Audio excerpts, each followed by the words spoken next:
അല്ലാഹു റബ്ബുൽ ഇസ്സത്തായ പടച്ചതമ്പുരാനോടുള്ള അല്ലാഹുവോടുള്ള കരാറിനെ കുറിച്ച് ഗൗരവമായി മഹാനായ ഖായിദ മില്ലത്തിന് ആ ധാരണ. ചില മനുഷ്യർ അങ്ങനെയാണ്, അവർ ഭൂമിയിൽ വന്നാലും അല്ലാഹുവോടുള്ള കരാർ കൃത്യമായി പാലിക്കും. പലരും ആ കരാർ മറന്നു പോകും. അല്ലാഹുവോടുള്ള ഉടമ്പടി പാലിക്കുക എന്നതാണ് ധർമ്മം. ആ ധർമ്മമാണ് ബഹുമാനപ്പെട്ടവർ ചെയ്തത്. ബഹുമാനപ്പെട്ട ഖായിദ മില്ലത്തിനെ നമുക്ക് അല്പം ഒന്ന് പരിചയപ്പെടാം. മഹാനായ ഖായിദ മില്ലത്ത് മുഹമ്മദ് ഇസ്മായിൽ സാഹിബ് തമിഴ്നാട്ടിലെ തിരുനെൽവേലിപ്പേട്ടയിൽ AD 1894 ജൂൺ 5 ജനിച്ചിട്ടുള്ളത്. തമിഴ്നാട്ടിലെ തിരുനെൽവേലിയിൽ AD 1894 ജൂൺ 5 ഖായിദ മില്ലത്ത് മുഹമ്മദ് ഇസ്മായിൽ സാഹിബ് ജനിച്ചു. പേട്ടയിലെ മദ്രസ മുഹമ്മദിയ, തിരുനെൽവേലിയിലെ ദബസ്ഥാനി ഇസ്ലാം ലോവർ സെക്കൻഡറി സ്കൂൾ, ഇവിടെയൊക്കെയാണ് പ്രാഥമിക പഠനം. തിരുനെൽവേലിയിലെ ചർച്ച് മിഷൻ സ്കൂളിൽ ഹൈസ്കൂൾ പഠനം. തുടർന്ന് CMA കോളേജിലും ഹിന്ദു കോളേജിലും തുടർ പഠനം. ബിരുദ പഠനത്തിന് അദ്ദേഹം മദ്രാസ് ക്രിസ്ത്യൻ സ്കൂളിൽ ചേരുന്നു, ഉന്നതനായി പഠിക്കുന്നു. അങ്ങനെ ബിരുദ പരീക്ഷ അടുക്കുന്ന സന്ദർഭത്തിലാണ് നിസ്സഹകരണ പ്രസ്ഥാനവുമായി ഇന്ത്യയിലെ ഏകദേശ പ്രദേശങ്ങളിലെല്ലാം ഗാന്ധിജിയും അലി സഹോദരന്മാരും വരുന്നത്. അവരുടെ പ്രഭാഷണങ്ങളിൽ 1920 പ്രഭാഷണത്തിൽ മഹാനായ ഖായിദ മില്ലത്ത് ആകൃഷ്ടനാവുന്നു.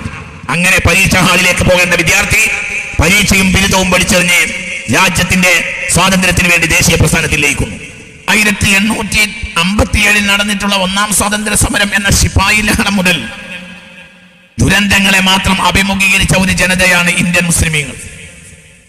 അവിഭക്ത ഇന്ത്യയുടെ കാര്യവും അങ്ങനെ തന്നെയാണ്. ആരാണ് ഇന്ത്യൻ മുസ്ലിമീങ്ങളുടെ പൂർവ്വകാല ചരിത്രം എന്നും നമ്മൾ ആലോചിക്കേണ്ടതാണ്.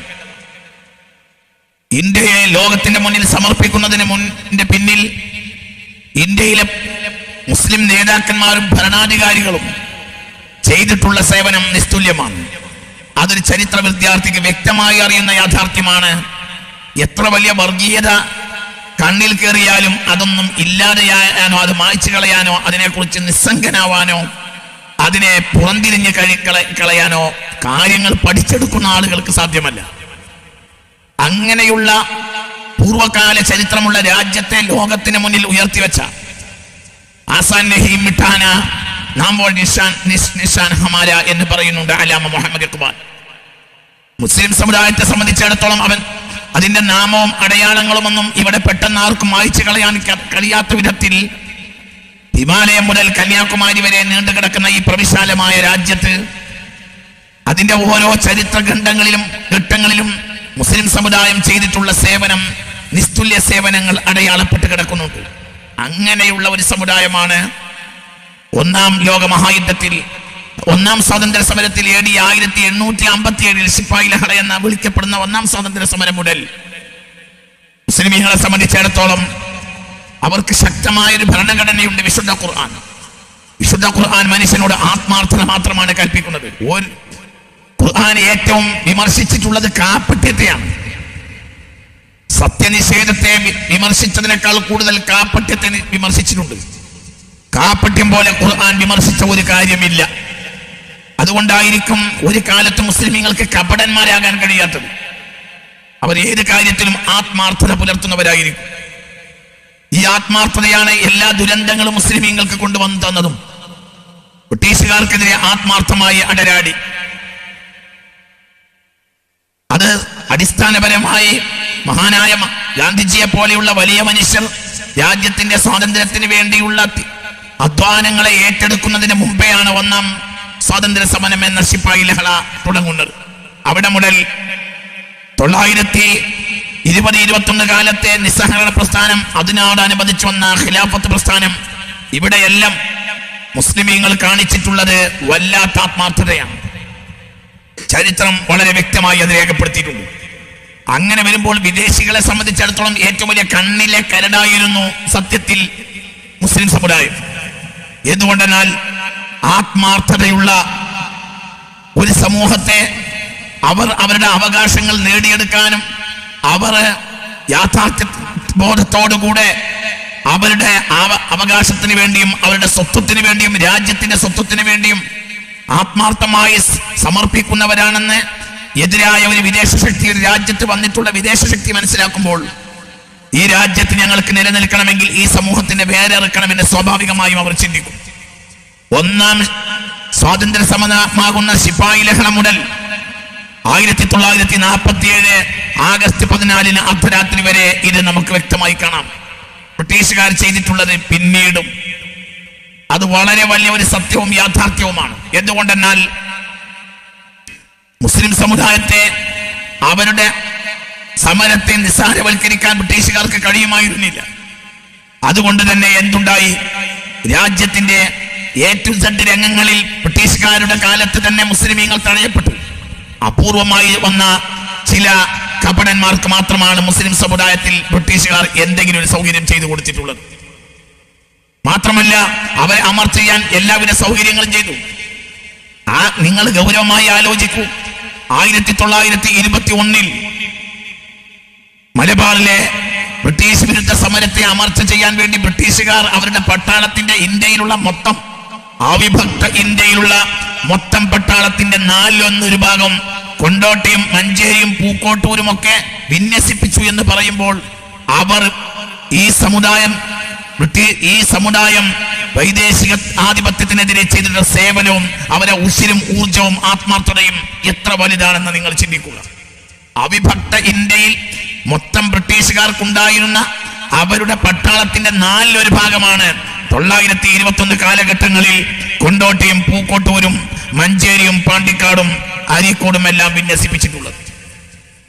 എന്തുകൊണ്ടെന്നാൽ കൃത്യമായ ഒരു ഭരണഘടനയുള്ള, ആ ഭരണഘടനയാകട്ടെ എല്ലാവിധ കാപ്പട്യങ്ങളെയും നിറഞ്ഞു നിൽക്കുന്ന അങ്ങനെ ഒരു വേദഗ്രന്ഥത്തെ കയ്യിൽ പിടിക്കുന്ന ഒരു ജനതയെ സംബന്ധിച്ചിടത്തോളം ഏത് കാര്യത്തിലും അവർ കൃത്യമായി ആത്മാർത്ഥത പുലർത്തും.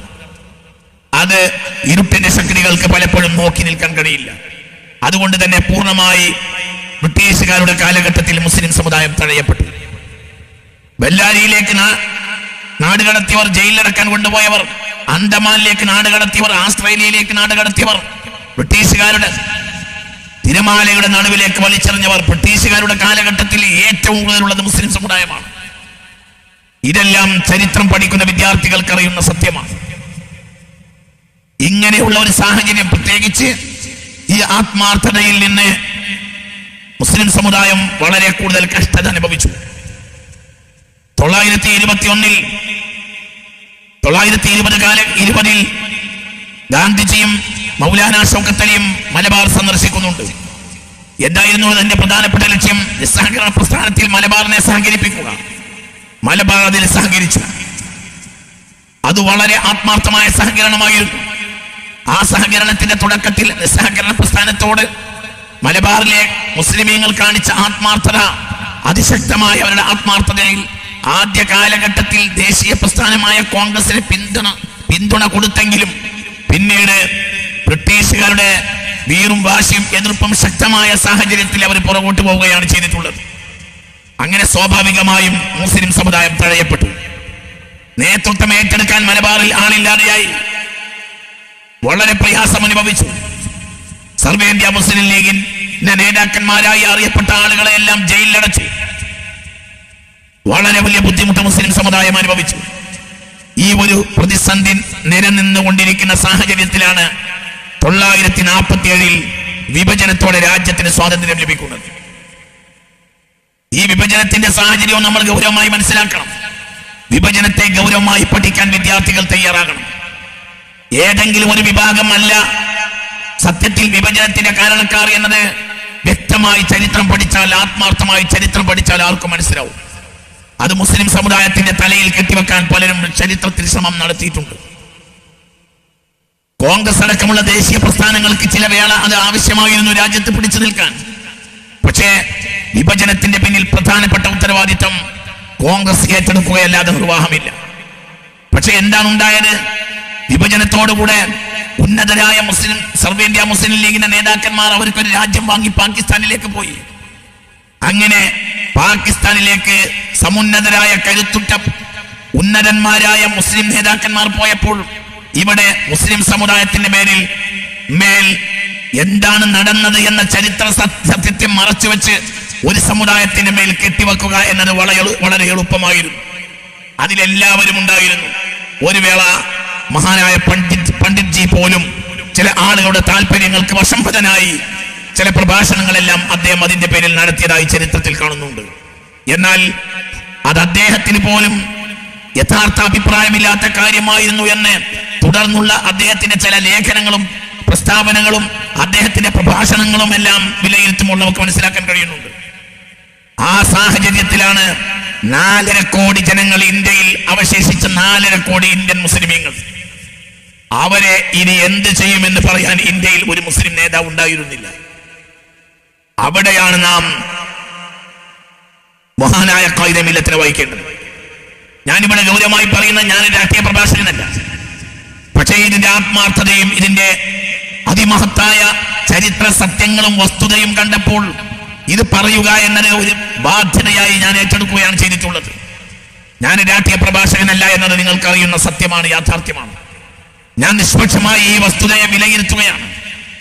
1947 ഇന്ത്യയും പാകിസ്ഥാനും രണ്ടായപ്പോൾ ജിന്നാ സാഹിബിനെ പോലെയുള്ള വലിയ ആളുകൾ, സത്താർ സേട്ടിനെ പോലെയുള്ള വലിയ ആളുകൾ, മലബാറിന് കേരളത്തിനെ സംബന്ധിച്ചിടത്തോളം സത്താർ സേട്ട് വലിയ ഖായിദുൽ ആളം ജിന്നാ സാഹിബിനുള്ള പ്രാധാന്യം പോലെയായിരുന്നു സത്താർ സാട്ടിന് മലബാറിലും കേരളത്തിലും ഉണ്ടായിരുന്ന പ്രാധാന്യം, അല്ലെങ്കിൽ മദ്രാസി സംസ്ഥാനത്തിന്റെ കീഴിലുള്ള പ്രാധാന്യം.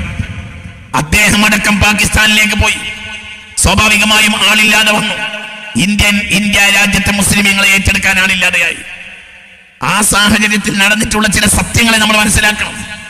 അപ്പോൾ പിന്നെ ചില ആളുകൾക്ക് ദേശീയ പ്രസ്ഥാനത്തിന്റെ കൂടെ നിൽക്കൽ ആണ് അവർക്ക് ജീവിച്ചു പോകാൻ നല്ലത് എന്ന് പലരും മനസ്സിലാക്കി. സർവ്വേന്ത്യ മുസ്ലിം ലീഗിന്റെ നേതാക്കന്മാരിൽ പല ആളുകളും രാജിവെച്ച് കോൺഗ്രസിൽ ചേർന്നു. സുഹ്റവർദിയെ പോലെയുള്ള ആളുകൾ പ്രത്യേകിച്ചും. സുഹ്റവർദിയെ നമുക്കറിയാമല്ലോ. സുഹ്റവർദി ബംഗാൾ മുസ്ലിം ലീഗ്, സർവ്വേന്ത്യ മുസ്ലിം ലീഗിന്റെ നേതാവായിരുന്നു. പക്ഷെ അദ്ദേഹം 1947 നവംബർ 9, 10 തീയതികളിൽ അദ്ദേഹത്തിന്റെ കൽക്കത്തയിലെ അദ്ദേഹത്തിന്റെ വീട്ടിൽ മുസ്ലിം ലീഗിന്റെ ഒരു സമ്മേളനം വിളിച്ചു കൂട്ടുന്നുണ്ട്. ആഗസ്റ്റിൽ വിഭജനം കഴിഞ്ഞതിന് ശേഷം, ഇന്ത്യയും പാകിസ്ഥാനും രണ്ടായതിനു ശേഷം ശേഷിച്ച 4.5 കോടി മുസ്ലിമീങ്ങൾ എന്തു ചെയ്യണമെന്ന കാര്യത്തിൽ അക്കാലത്തെ പ്രധാനപ്പെട്ട നേതാക്കന്മാരിൽ ഒരാളായിരുന്ന, കൽക്കത്തയിൽ ബംഗാളിലെ നേതാക്കന്മാരിൽ ഒരാളായിരുന്ന സുഹ്റവർദി നവംബർ 9, 10 തീയതികളിൽ 1947 നവംബറിൽ തന്റെ വീട്ടിൽ, കൽക്കത്തയിലെ വീട്ടിൽ ഒരു കൺവെൻഷൻ വിളിച്ചു കൂട്ടുകയാണ്. ശേഷിച്ച സർവ്വേന്ത്യ മുസ്ലിം ലീഗിന്റെ നേതാക്കന്മാരായി അന്ന് ഇന്ത്യയിൽ ശേഷിച്ച ഏകദേശം ആളുകളെല്ലാം ആ യോഗത്തിൽ പങ്കെടുത്തിട്ടുണ്ട്. എന്തായിരുന്നു എല്ലാവരുടെയും ലക്ഷ്യം? എല്ലാവരുടെയും ലക്ഷ്യം ഇന്ത്യൻ യൂണിയൻ മുസ്ലിം ലീഗ് പിരിച്ചുവിടുക. ചെറിയ ചെറിയ നാട്ടു പാർട്ടികൾ വേണമെങ്കിൽ ഉണ്ടാകാം, അല്ലെങ്കിൽ ദേശീയ രാഷ്ട്രീയത്തിന്റെ കൂടെ നിന്ന് അതിന്റെ സൗകര്യങ്ങൾ നേടിയെടുക്കാം. പ്രത്യേകിച്ച് നെഹ്റുവിനെ പോലെയുള്ള വലിയ നേതാക്കന്മാർ അവരെ നിർബന്ധിച്ചുകൊണ്ടിരിക്കുന്ന സാഹചര്യത്തിൽ. പക്ഷേ അങ്ങനെ സംഭവിച്ചിരുന്നുവെങ്കിൽ ഒരു സമുദായത്തിന്, ഒരു സമൂഹത്തിന് അതിന്റെ അസ്തിത്വത്തോടുകൂടെ എണീറ്റ് നിൽക്കാൻ കഴിയുമായിരുന്നില്ല. ഇത് വളരെ വലിയ സത്യവും യാഥാർത്ഥ്യവുമാണ്. ഒരു കാലഘട്ടത്തിൽ കോൺഗ്രസിന്റെ വലിയ നേതാവായിരുന്ന, മരണം വരെ നേതാവായിരുന്ന അബുൽ കലാം ആസാദിനെ കുറിച്ച് നമുക്കറിയാം. അദ്ദേഹം ഈ സത്യം അവസാന കാലഘട്ടത്തിൽ ബോധ്യപ്പെട്ട ആളായിരുന്നു. ഇന്ത്യയുടെ പ്രഗത്ഭനായ വിദ്യാഭ്യാസ മന്ത്രിയായി വിരാജിച്ചിരുന്ന മനുഷ്യൻ തന്റെ അന്ത്യകാലഘട്ടങ്ങളിൽ ഒരു വാക്ക് പോലും സമ്മേളനങ്ങളിൽ സംസാരിക്കുമായിരുന്നില്ല. തികച്ചും അദ്ദേഹം അന്തർമുഖനായിരുന്നു. ദുഃഖം ഘനീഭവിച്ച നിലയിലാണ് അദ്ദേഹത്തിന്റെ അവസാന കാലഘട്ടത്തിൽ അദ്ദേഹം ജീവിച്ചിട്ടുള്ളത്. എന്തുകൊണ്ടെന്നാൽ ഒരു ദേശീയ പ്രസ്ഥാനത്തിന് ഒരു ന്യൂനപക്ഷ വിഭാഗത്തിന്റെ താല്പര്യം പൂർണ്ണമായി അവർക്ക് അവരുടേതായ അസ്തിത്വത്തെ സംരക്ഷിക്കാൻ കഴിയാത്ത കാലത്തോളം ഒരു ന്യൂനപക്ഷ വിഭാഗത്തെ കൃത്യമായി അവരുടെ അവകാശങ്ങൾ നേടിയെടുക്കാൻ ഒരു ദേശീയ പ്രസ്ഥാനത്തിന് കഴിയില്ല എന്ന് വളരെ കൃത്യമായി ബോധ്യപ്പെട്ട ഒരാളായിരുന്നു അബുൽ കലാം ആസാദ്. അതുകൊണ്ടാണ് ആസാദിന്റെ 30 പേജുകൾ വന്നിട്ടുള്ളത്. തന്റെ മരണത്തിന്റെ 30 വർഷങ്ങൾക്ക് ശേഷം മാത്രമേ ഇത് വെളിച്ചം കാണാൻ പാടുള്ളൂ എന്ന് പോലും ആസാദ് പറയുന്നുണ്ട്. അങ്ങനെയുള്ള സാഹചര്യങ്ങൾ ഉണ്ടായിരുന്നു. ആ സാഹചര്യത്തിലാണ് സുഹ്റവർദി കൽക്കത്തയിൽ യോഗം വിളിക്കുന്നത്. എന്തിന്? ഇനി ഇന്ത്യ രാജ്യത്തെ മുസ്ലിം ലീഗിനെ കെട്ടിപ്പടുക്കുക എന്നത് ഒരിക്കലും നടക്കാത്ത കാര്യമാണ്. മാത്രമല്ല, രാജ്യം വിഭജിച്ചതിന്റെ പ്രധാനപ്പെട്ട ഉത്തരവാദിത്തം സത്യം മറന്നുകൊണ്ട് പല ആളുകളും മുസ്ലിം സമുദായത്തിന് മേൽ കെട്ടിവെക്കുന്ന അന്നും ആ ഒരു ശബ്ദം അന്നും ഇന്നും നടക്കുന്നതാണ് പഠിക്കാത്ത ആളുകൾക്കിടയിൽ. പഠിക്കാത്ത ആളുകൾക്ക് പഠിക്കാതിരിക്കുക എന്നതാണല്ലോ പലപ്പോഴും മനുഷ്യന് സുഖകരമായ കാര്യം. അങ്ങനത്തെ ഒരു സാഹചര്യത്തിൽ ആ വിഭജനത്തിന്റെ സകല പാപഭാരവും പേറുന്ന ഒരു സമുദായം, ആ സമുദായത്തിന് ഇനി ഒരു രാഷ്ട്രീയ പ്രസ്ഥാനത്തെ വിജയിപ്പിച്ചെടുക്കാൻ കഴിയില്ല. അതുകൊണ്ട് സുഹൃവൃത്തി അടക്കം രാജ്യത്ത് അന്ന് ബാക്കിയുള്ള 4.5 കോടി ശേഷിച്ച ഇന്ത്യൻ മുസ്ലിമുകളുടെ പ്രധാനപ്പെട്ട പ്രതിനിധികൾ മൊത്തം പറഞ്ഞു, ഇന്ത്യൻ യൂണിയൻ മുസ്ലിം സർവ്വേന്ത്യ മുസ്ലിം ലീഗ് പിരിച്ചുവിടുക. ഇനി ഇവിടെ നിലനിൽക്കുന്ന ഇന്ത്യൻ സർവ്വേന്ത്യ മുസ്ലിം ലീഗിനെ ഒരിക്കലും ഇനി രാജ്യത്ത് ഒരു പ്രസ്ഥാനമായി വളർന്നു വരാൻ കഴിയില്ല. പക്ഷെ 2 ആളുകൾ ദക്ഷിണേന്ത്യയിൽ 2 ആളുകൾ അതിൽ പങ്കെടുത്തിരുന്നു. ഒന്ന് മാപ്പിളമാരുടെ ആത്മാഭിമാനത്തിന്റെ ചൂടും ചൂരും മനസ്സിലാക്കിയ മഹാനായ ഉജ്ജ്വലമായ ത്യാഗത്തിന്റെ പ്രതീകമായ ഖായിദെ മില്ലത്ത് മുഹമ്മദ് ഇസ്മായിൽ സാഹിബ്. 2 മലബാറിന്റെ എക്കാലത്തെയും ഉരുക്ക് മനുഷ്യനായി വിശേഷിപ്പിക്കപ്പെട്ട മഹാനായ KM സീൻ സാഹിബ്. ഈ 2 ആളുകളും ആ യോഗത്തിൽ പങ്കെടുക്കുകയും ആ താല്പര്യത്തെ നിഹനിക്കുകയും ചെയ്തു. ഫലത്തിൽ ഇന്ത്യൻ യൂണിയൻ ഈ രാജ്യത്തെ മുസ്ലിം ലീഗ് ഇനി പിരിച്ചുവിടണമെന്ന തീരുമാനമുണ്ടാക്കാൻ അവർക്ക് കഴിഞ്ഞില്ല. അതിനിടയിൽ വേറെയും ചില സംഭവങ്ങൾ ഉണ്ടായി. 1947 ഒക്ടോബർ മാസത്തിൽ ചില തൽപര കക്ഷികൾ മുസ്ലിം ലീഗ് പിരിച്ചുവിടൽ ദിനം എന്ന പേരിൽ ഒരു ദിനമുണ്ടാക്കി. നിങ്ങൾ അതിന്റെയൊക്കെ ഒരു കാര്യം ഗൗരവമായി ഒന്ന് ആലോചിച്ച് നോക്കൂ. ഏതായാലും സുഹൃവൃത്തി സമ്മേളനം കഴിഞ്ഞു. സുഹൃവൃത്തി അടക്കമുള്ള ആളുകളുടെ താല്പര്യം നടന്നില്ല. അതിനെ 2 നേതാക്കന്മാർ ഭഞ്ജിച്ചു. ഒന്ന് മഹാനായ ഖായിദെ മില്ലത്ത് മുഹമ്മദ് ഇസ്മായിൽ സാഹിബ്, 2 KM സീൻ സാഹിബ്. ആ സന്ദർഭത്തിലാണ് 1947 ഡിസംബറിൽ സർവ്വേന്ത്യ മുസ്ലിം ലീഗിന്റെ ഐക്യ സമ്മേളനം കറാച്ചിയിൽ നടക്കുന്നത്. മഹാനായ ഖായിദെ മില്ലത്ത് കറാച്ചി സമ്മേളനത്തിൽ പങ്കെടുത്തു. കറാച്ചി സമ്മേളനത്തിൽ പങ്കെടുത്ത് അത് കഴിഞ്ഞ് ബഹുമാനപ്പെട്ട മഹാനായ ഖായിദെ മില്ലത്ത് തിരിച്ചു വരികയാണ്. ഇന്ത്യയിലെ മുസ്ലിമീങ്ങൾ നിങ്ങൾ എന്ത് ചെയ്യും എന്ന് ചോദിക്കുന്ന ചോദ്യത്തിന് മറുപടിയായി ബഹുമാനപ്പെട്ട ഖായിദെ മില്ലത്ത് പറയുന്നുണ്ട്, ഇന്ത്യയിലെ മുസ്ലിമീങ്ങൾ എന്ത് ചെയ്യുമെന്ന് ഞങ്ങൾ തീരുമാനിക്കും. ഞങ്ങൾ ഏതായാലും മുസ്ലിം ലീഗ് എന്ന പ്രസ്ഥാനത്തെ പിരിച്ചുവിടാൻ തീരുമാനിച്ചിട്ടില്ല. ഞങ്ങൾ ഈ രാജ്യത്ത് ഞങ്ങൾ സ്വതന്ത്ര അതിമനോഹരമായി അതിനെ കെട്ടിപ്പിടിക്കുക തന്നെ ചെയ്യും. മഹാനായ ഖായിദെ ആളം ജിന്നാ സാഹിബ് ബഹുമാനപ്പെട്ട ഖായിദെ മില്ലത്തിനോട് പറയുന്നുണ്ട്, എങ്കിൽ നിങ്ങൾ മലബാറിലേക്ക് പോവുക, മലബാറിലെ മാപ്പിള മക്കൾ നിങ്ങൾക്ക് തുണയായി മാറും. 1947 ഡിസംബറിൽ കറാച്ചി സമ്മേളനം കഴിഞ്ഞ് അവസാനത്തെ യാത്ര 2 രാജ്യം 2ആയി പിരിഞ്ഞു. ഖായിദെ മില്ലത്ത് മുഹമ്മദ് ഇസ്മായിൽ സാഹിബ് ഇന്ത്യയിലേക്ക് മടങ്ങി. ഇനിയുള്ള കാര്യമാണ് പ്രയാസകരമായ കാര്യം. മുസ്ലിം ലീഗിന്റെ ചരിത്രത്തിൽ അല്ലെങ്കിൽ സ്വതന്ത്ര ഭാരതത്തിൽ സ്വതന്ത്രാനന്തര ഇന്ത്യൻ സാഹചര്യത്തിൽ ഇത്രയേറെ ക്ലേശം സഹിച്ച ഒരു നേതാവ് വേറെ ഉണ്ടാവുകയില്ല. ബഹുമാനപ്പെട്ട ഖായിദെ മില്ലത്തിനെ നമുക്കൊന്ന് പരിചയപ്പെടാം.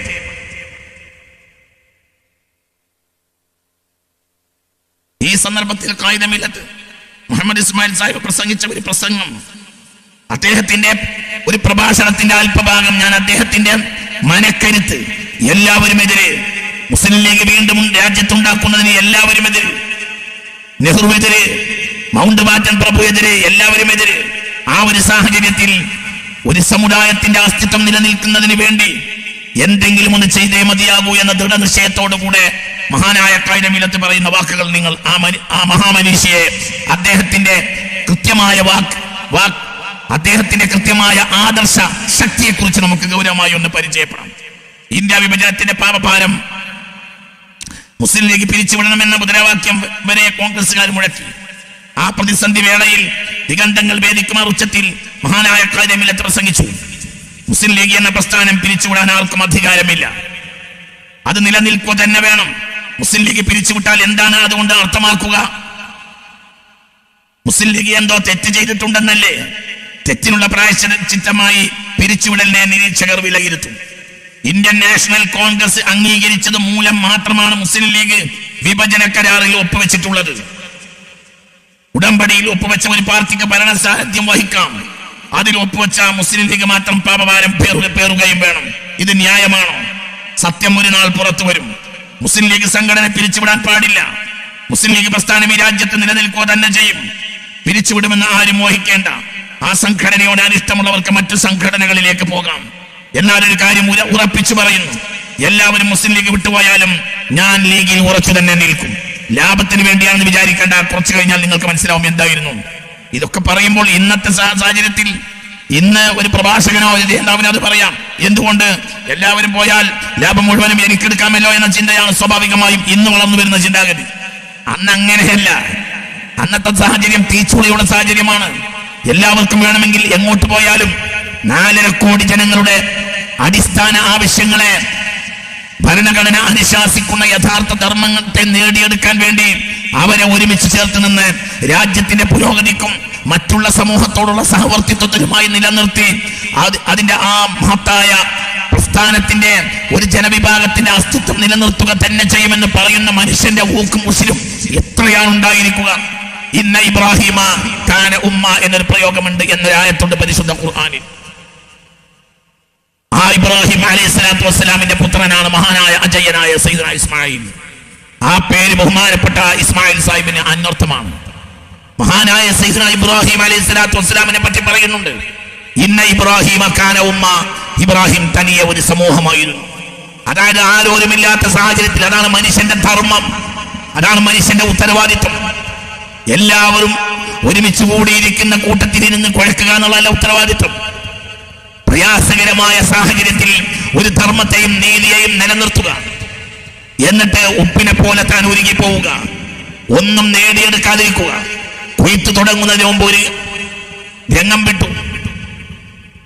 കൊയ്ത്ത് തുടങ്ങുന്നതിന് മരിച്ചുപോയ കർഷകനെ പോലെയാണ് സത്യത്തിൽ മഹാനായ ഖായിദ മുഹമ്മദ് ഇസ്മായിൽ സാഹിബ്.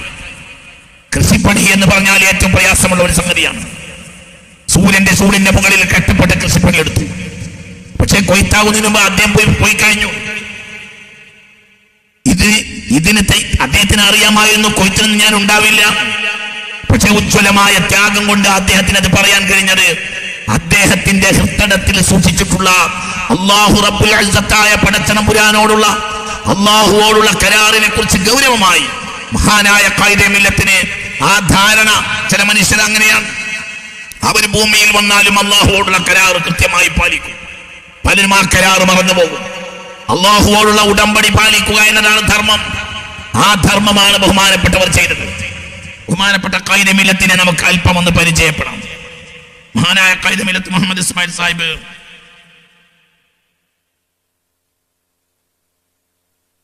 തമിഴ്നാട്ടിലെ തിരുനെൽവേലിപ്പേട്ടയിൽ AD 1894 ജൂൺ 5 ജനിച്ചിട്ടുള്ളത്. തമിഴ്നാട്ടിലെ തിരുനെൽവേലിയിൽ AD 1894 ജൂൺ 5 ഖായിദ മില്ലത്ത് മുഹമ്മദ് ഇസ്മായിൽ സാഹിബ് ജനിച്ചു.